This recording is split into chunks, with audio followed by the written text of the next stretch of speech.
I've always believed the smallest gifts carry the biggest meaning. Maybe that sounds corny, but it's how I was raised, by people who understood that kindness didn't have a price tag. My name's Daniel, I'm 26, and for the past few years, I've done most of my Christmas shopping at a local thrift store tucked between a laundromat and a pawn shop.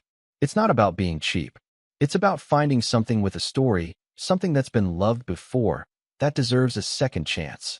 Sometimes I repaint old picture frames, stitch up teddy bears, or polish antique candle holders until they look like they belong in some cozy vintage cabin. I like the process. I like the care it takes. And every December, I bring my little collection of hand-picked, restored treasures to my family's Christmas Eve gathering. I wrap them in newspaper comics and tie them with twine. It's become my thing. Or at least, it used to be. The first real crack in the foundation happened 3 Christmases ago, though at the time, I told myself it was nothing. We were all gathered in my parents' living room. Mom humming along to the old Bing Crosby records. Dad fiddling with the thermostat like he always does when people dare to feel comfortable. And my older brother Mason, 30, showing off the latest watch his girlfriend bought him. Mason's the kind of guy who gets his haircut every Thursday at exactly 2:30, drives a black Tesla, and says things like, "It's all about networking," when you ask how his startup's doing. He wore a blazer on Christmas Eve. I wore a hoodie with a ketchup stain from lunch. I handed out my gifts like I always did. To my niece, a hand-painted jewelry box with her name in curling letters across the top.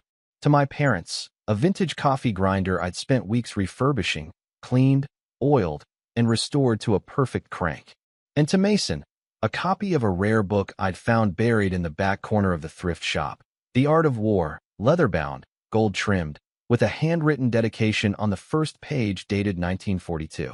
I thought he'd appreciate the aesthetic. He once called himself a business warrior.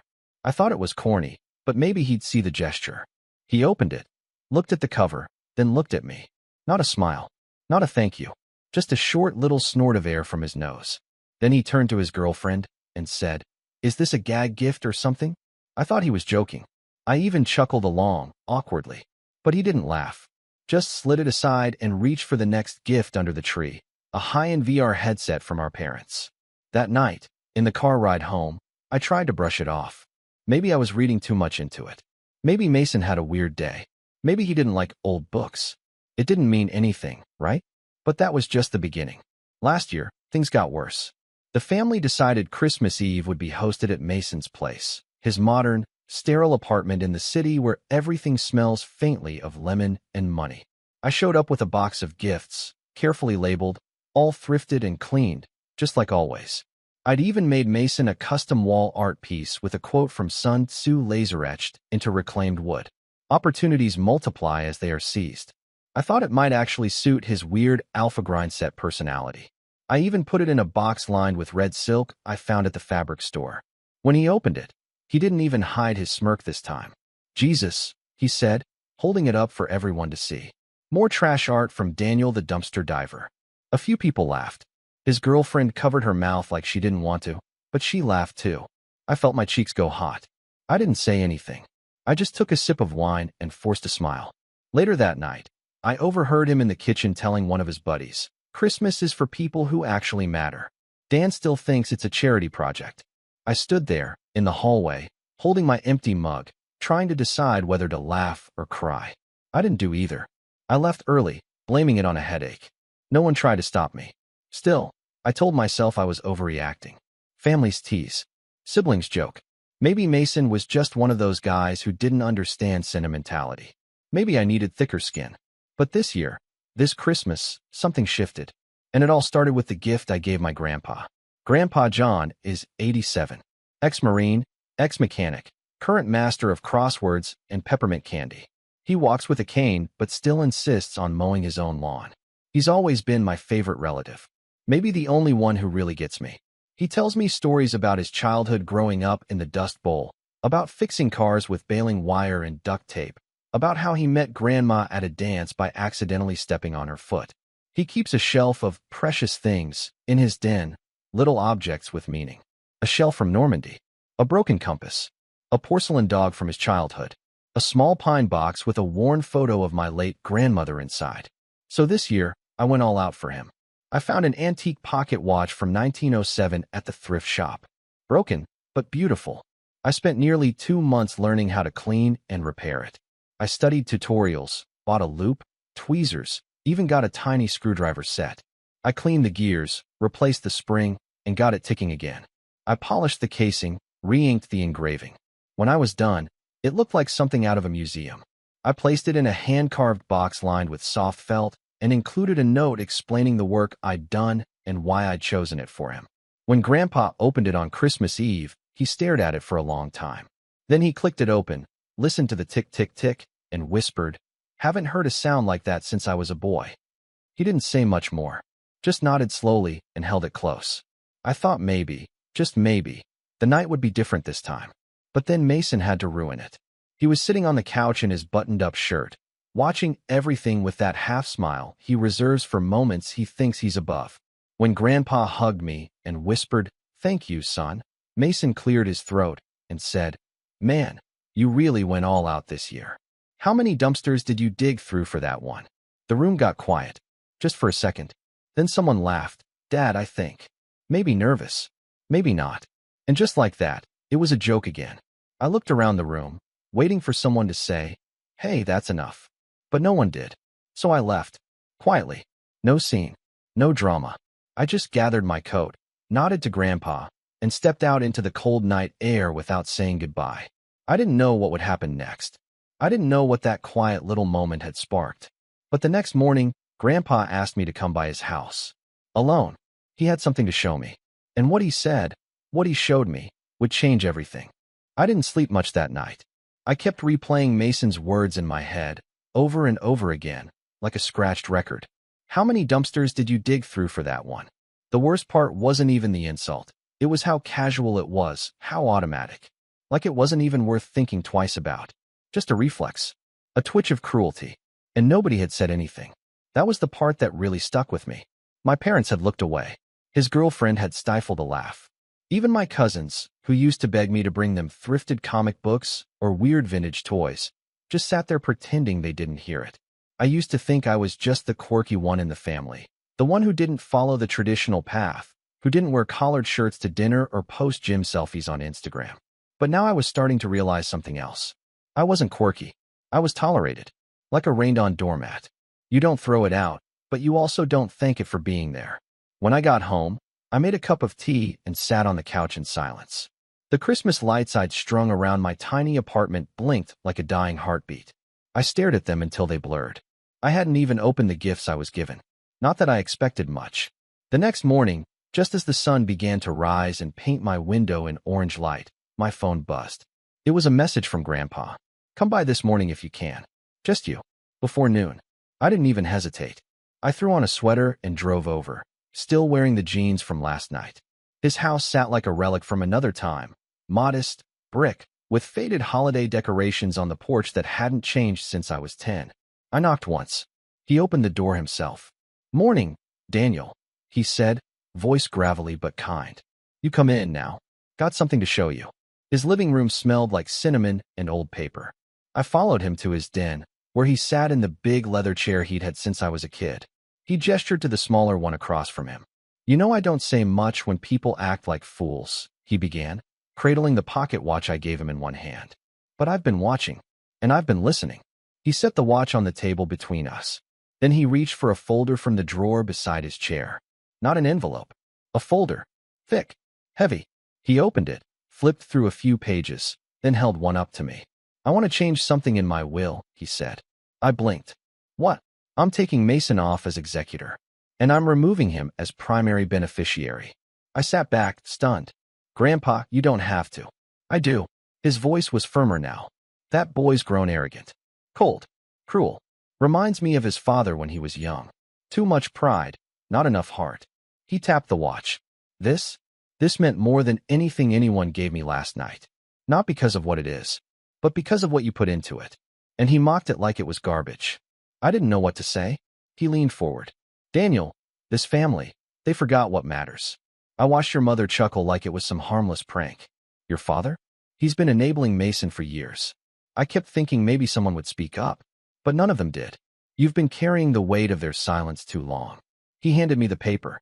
I've already called my lawyer. We're finalizing it next week. You'll be executor, and you'll inherit the house. I stared at him. Grandpa, He raised a hand.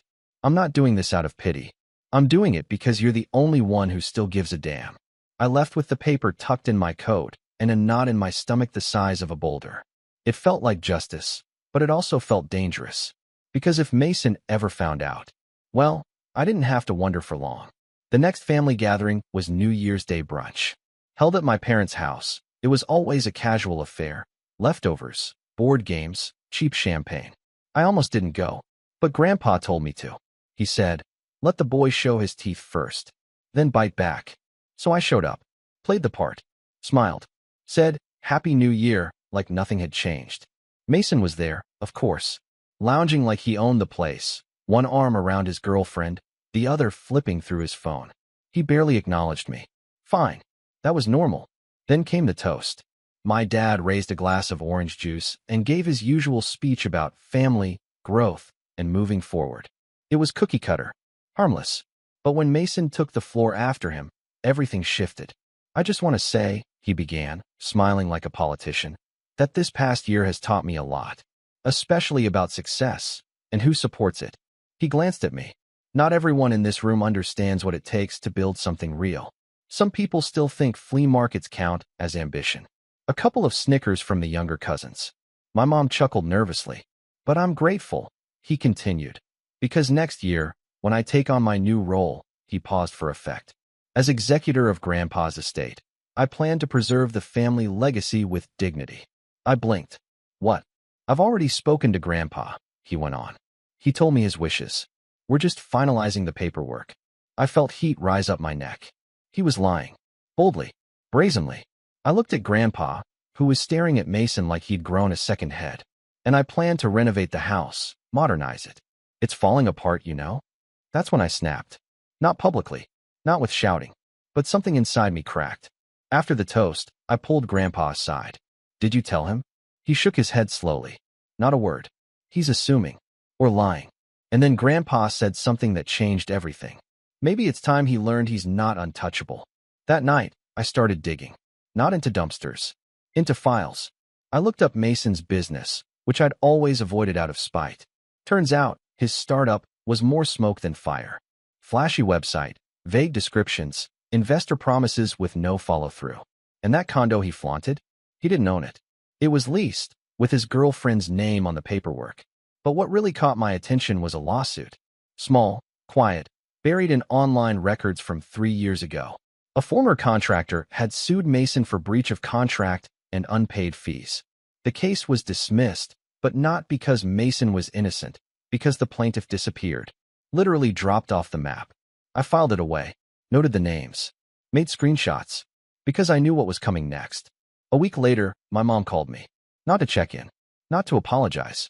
Daniel, she said, Mason told us you've been making claims about Grandpa's will. That's not appropriate. You're causing tension in the family. I haven't told anyone anything, I said. But thanks for assuming. She sighed like I was a burden. Just don't start drama, okay? Mason's always been the responsible one. You know that. Click. No, how are you? No, I'm sorry he embarrassed you. Just another reminder of where I stood. 2 days later, Mason showed up at my apartment. No warning. No invite. Just knocked on the door like he had every right to be there. Hey, he said, flashing that fake grin. Mind if we talk? I opened the door halfway. About. He leaned against the frame like we were old friends. I heard you've been spending a lot of time with Grandpa. Just wanted to say, don't get any ideas. I stared at him. Ideas? You know what I mean. He stepped closer. Grandpa's old. Sentimental. He doesn't always think clearly. And you? Well, let's be honest, Dan. You're not exactly the golden child. He laughed. Like it was hilarious. Like this whole thing was just a chess match he already won. You're a good guy, he added. But you're not the kind of guy people trust with big decisions. Then he clapped me on the shoulder and walked off.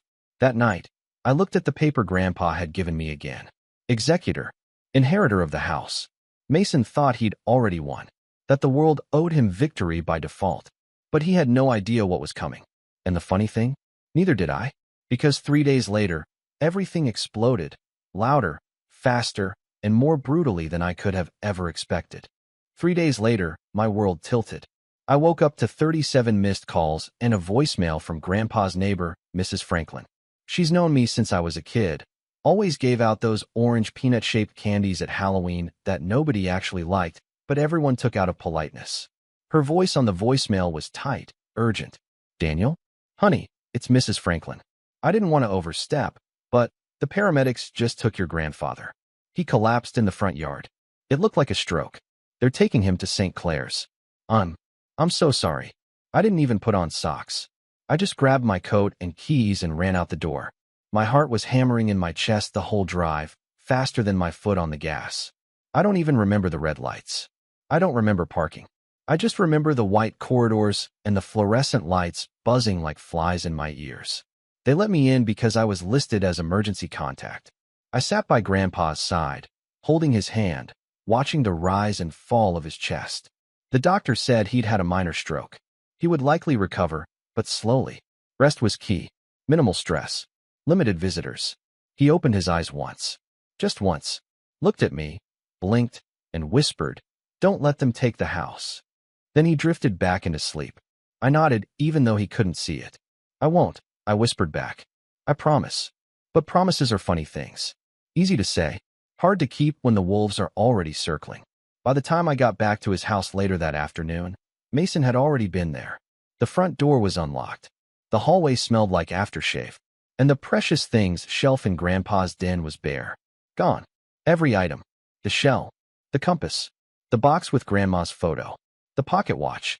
Gone. I just stood there. For I don't know how long. Then I walked from room to room.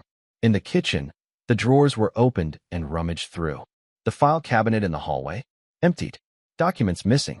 His will. The old one and the revised copy we'd made together. The house had been raided. Not by a stranger. By family. I called my parents.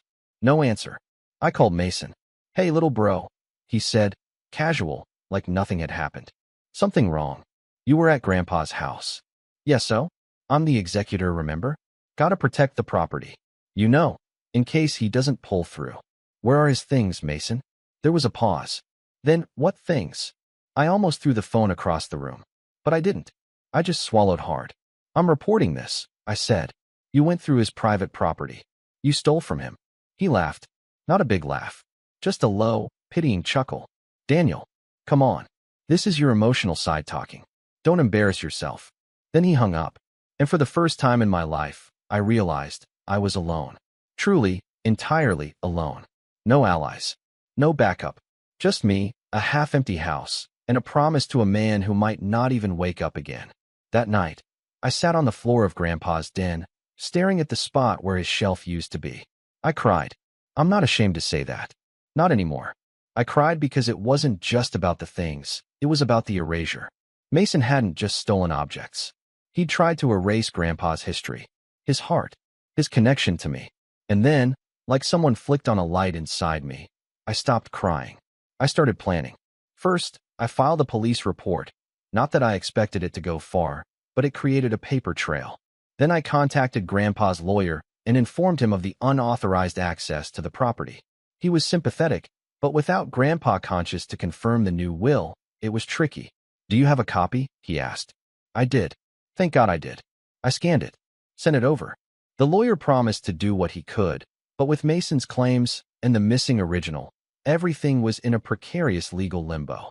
If Grandpa passed before speaking again, Mason could contest it and win. So I started documenting everything. Every interaction, every text, every voicemail, every visit I made to the hospital. I wrote down dates, times, witnesses. Mrs. Franklin agreed to sign an affidavit that Mason entered the house without Grandpa's permission. The lawyer said it might help. Meanwhile, I stayed at Grandpa's house, slept on the couch, took care of the mail, fed the neighbor's cat when she went out of town, just to stay in people's good graces. I became a fixture in the neighborhood. Mr. Parker down the street lent me his snowblower. His daughter made me muffins. People noticed. People remembered.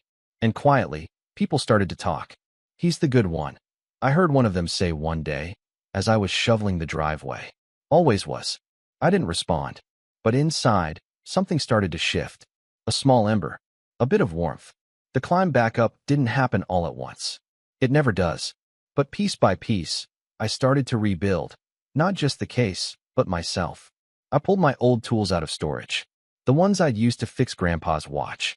I started going back to the thrift store, not to escape, but to reclaim something. Every item I picked up, I asked myself, would Grandpa have liked this? I bought a busted old clock, restored it, and donated it to the senior center in his name. I framed one of Grandma's old recipes, cherry apple pie, and gave it to Mrs. Franklin. I painted a wooden sign for the neighborhood entrance, something warm and welcoming. People started noticing. And they didn't just notice, they thanked me. For the first time in years, I felt useful. I began volunteering at the hospital, just small things. Running coffee to nurses, reading to patients whose families never visited. The nurses in Grandpa's wing grew familiar, kind. They let me stay late. Let me talk to him even when he didn't respond. I held his hand and read him the newspaper. Told him stories about his neighbors. About how the tree out front had finally dropped all its leaves. About how Mason's cologne still haunted the front hallway, but I'd scrubbed most of it out. I wasn't just waiting anymore. I was living. And then, a month after the stroke, something happened. I was reading to him, as always, and I paused to take a sip of water. That's when I heard it. Cherry apple pie. I froze. I looked at him. His eyes were open. He blinked slowly, smiled. She used to make it every winter, he said. I nodded, choking back tears. She did. He reached for my hand. They tried to take everything, didn't they? I squeezed his hand. I'm working on it. He didn't say much more that day, but it was enough. He was awake. He was present. And Mason had just lost his most powerful weapon, silence. But the battle wasn't over. Not by a long shot. Because 2 days later, I got a call. Not from the hospital. From a real estate agent. Hi, is this Daniel? She asked. I'm calling on behalf of Mr. Mason Fields. He's listed you as a current occupant of the property located at 418 Cedar Grove Lane. He's requesting that you vacate the premises within 10 days so it can be prepared for sale. My blood turned to ice. He doesn't own the house, I said. There was a pause. He provided documentation indicating otherwise. I thanked her, hung up, and stood in the kitchen staring at the old clock I'd just repaired that morning. Mason had filed a fraudulent deed transfer. He was trying to sell Grandpa's house right out from under him. And if I didn't stop him, he might succeed. But I wasn't the same Daniel I'd been in December. I wasn't the awkward little brother with thrift store wrapping paper and too much hope. I was the man Grandpa trusted. I was the man who rebuilt from rubble. And I was about to remind Mason that some things, some people, can't be bought, erased, or sold. By the time I hung up with the real estate agent, I wasn't even angry. That surprised me. No shaking hands. No dry mouth. Just clarity. A quiet, focused rage. Not the explosive kind, but the kind that sharpens you. For the first time in my life, I saw Mason for what he really was. A con man in a tailored shirt, feeding off a family too blind, or too comfortable, to stop him. But I wasn't blind anymore. And I wasn't going to let this slide. I pulled out the folder Grandpa had given me, the one with the original draft of the updated will, the one where I was executor. It wasn't notarized yet, but it was signed, dated. I'd scanned it weeks ago, and I had both the digital and physical copies stored safely in a fireproof box in my apartment. I texted Grandpa's lawyer again, David Klein, and told him what had just happened. He called me back 10 minutes later. Daniel, I've dealt with a lot of slime balls. But this is bold. If Mason forged any documents to transfer property before your grandfather was declared legally incapacitated, that's fraud. Felony level. Can we stop the sale? I can file a temporary injunction. If I get confirmation from your grandfather, preferably on video, that he never authorized a sale or deed transfer, we can block the transaction immediately. He's speaking again, I said. He's still weak, but he's lucid, clear. Then we move fast. That afternoon, I brought my laptop to the hospital. The nurses cleared the room and gave us privacy. I propped up the webcam, hit record, and asked Grandpa 2 questions.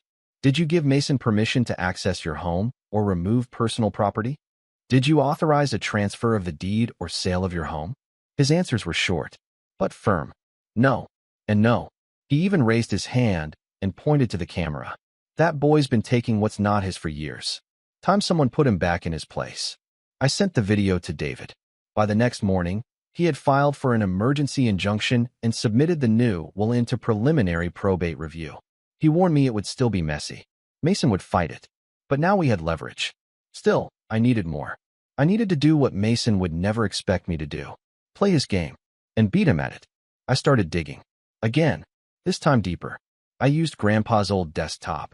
Yes, he still had one of those. And searched through his paper files. He kept everything. Receipts from 20 years ago. Bank statements in neat little folders. Even his military paperwork. Tucked behind a stack of warranty slips, I found something interesting. A letter from Mason.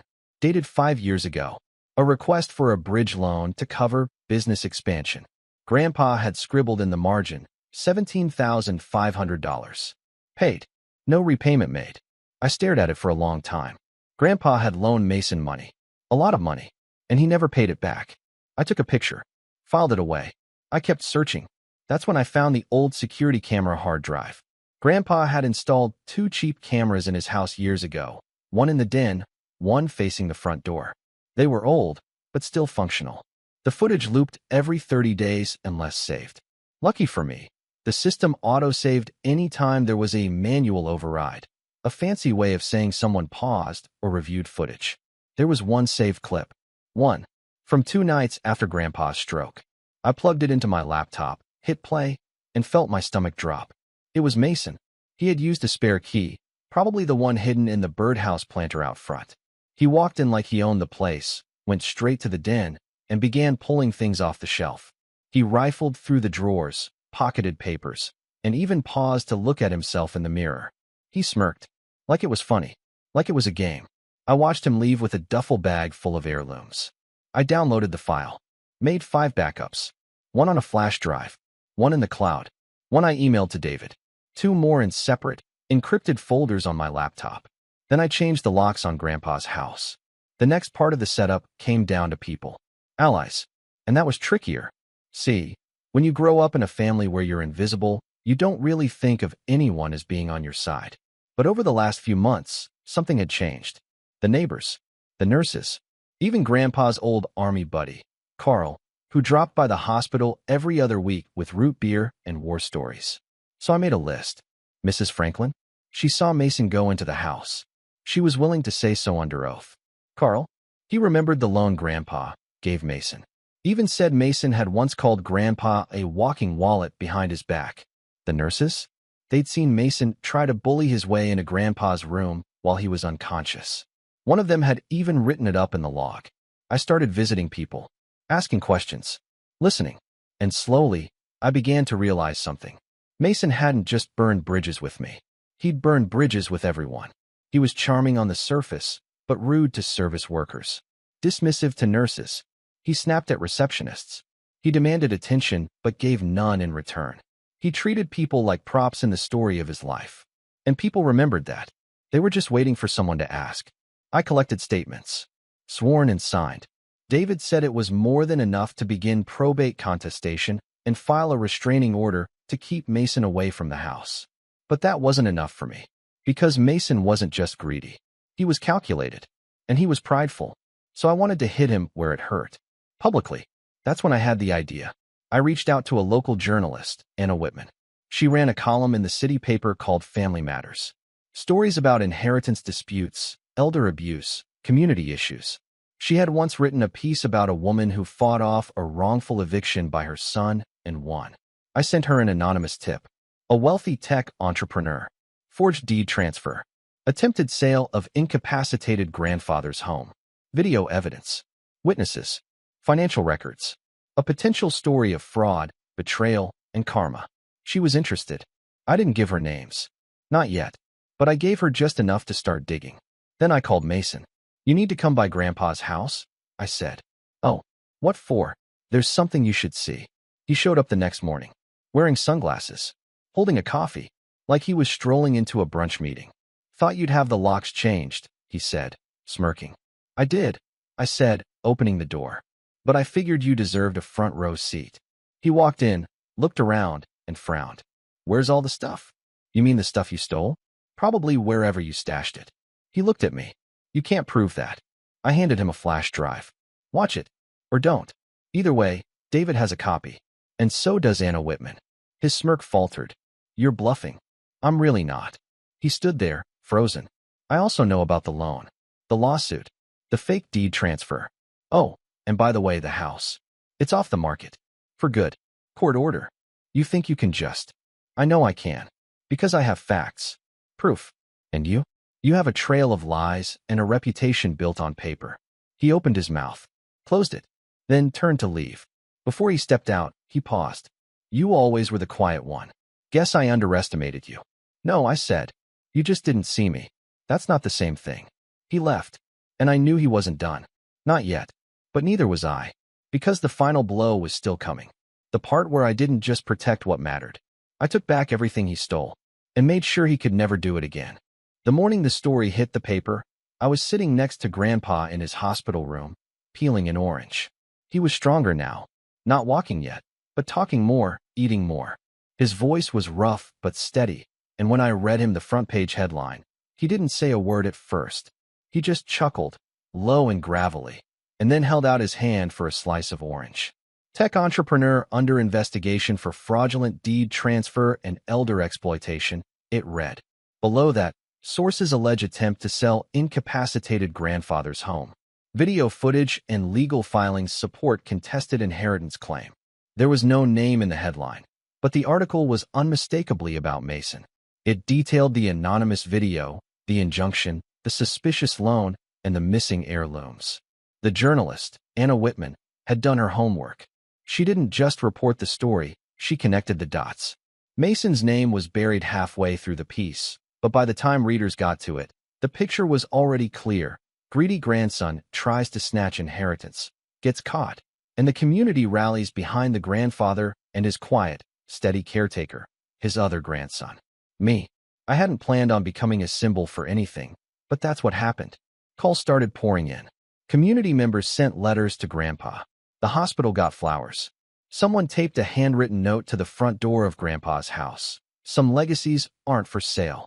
Mason, on the other hand, vanished. Not literally, but socially. His condo lease was terminated less than 2 weeks later, probably his girlfriend's doing. She didn't want to be attached to him after the article came out. Her social media went private, then disappeared entirely. A mutual cousin told me she moved back to Chicago. Mason, apparently, had been couch hopping ever since. Meanwhile, Grandpa's house was legally locked down. The new will, once Grandpa formally re-signed it in front of a notary, became the active file in probate court. Mason tried to contest it through his lawyer, claiming undue influence. But with the video footage, the community statements, the neighbor witnesses, and the very public bad press, his claim collapsed within weeks. His lawyer dropped him. David Klein called me and said, I've never seen a case collapse this neatly. He set fire to his own credibility before we even stepped into court. But I wasn't done yet, because there was still the matter of the heirlooms. The compass, the photo box, the pocket watch. I had no legal proof Mason still had them. No direct way to force him to return them. But sometimes, pressure isn't applied in court. Sometimes, it's applied in the quiet spaces where a man like Mason still thinks he has control. I texted him. Just one line. The watch you stole? I'm getting it back. One way or another. He didn't respond. But a week later, a package showed up at Grandpa's house. No return address. Inside, wrapped in a sweatshirt that still smelled like Mason's cologne, were every single item from Grandpa's shelf. Even the silk-lined box I'd made. No note. No apology. Just silence.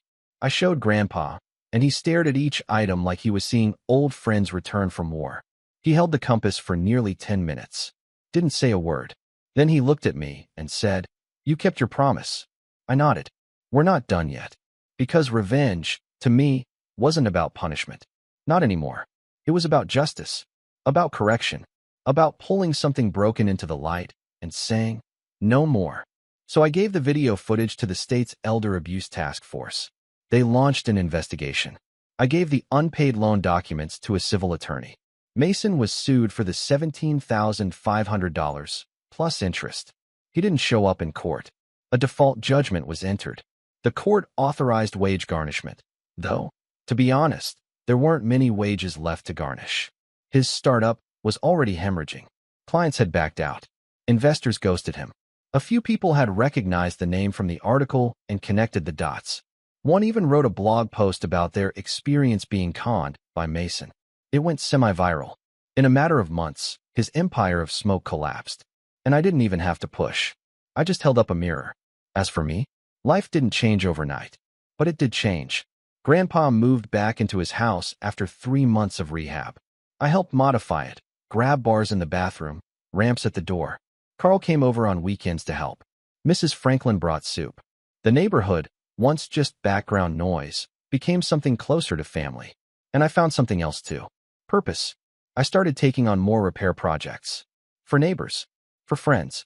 I posted a listing online. Restoration with story. Heirlooms brought back to life. People responded. Not because they needed perfect items, but because they wanted meaningful ones. The business grew. Slowly, honestly, without flash. Just me, my tools, and a workbench by the window. And one day, 6 months after it all ended, I got a letter. From Mason. Typed. 2 paragraphs. No salutation. I underestimated you. I won't pretend I'm sorry for everything, because I'm not. But I am embarrassed. You won. Fair and square. Keep the house. Keep it all. I'm done with this family. No return address. No way to reply. I read it once. Then twice. Then I folded it, placed it in the back of the photo box, and slid it onto the shelf in Grandpa's den, restored, rebuilt, and glowing with quiet dignity. Because that letter wasn't for me. It wasn't closure. This, everything else, was. Rebuilding my life brick by brick, not with vengeance, but with intention. With care. With truth. And every now and then, someone asks me, how did you stay so calm? How did you not explode? And I tell them what Grandpa told me the day he handed me the pocket watch. You don't scream when someone tries to steal your legacy. You protect it, piece by piece. Because revenge doesn't always come with fireworks. Sometimes it's quiet, measured, precise, and it ends when the thief has nothing left to take, and you have everything worth keeping. And now, every night before I lock up Grandpa's house, I pass by the shelf in the den. I look at the compass, the shell, the box, the watch, and I smile, because everything that matters is right where it belongs.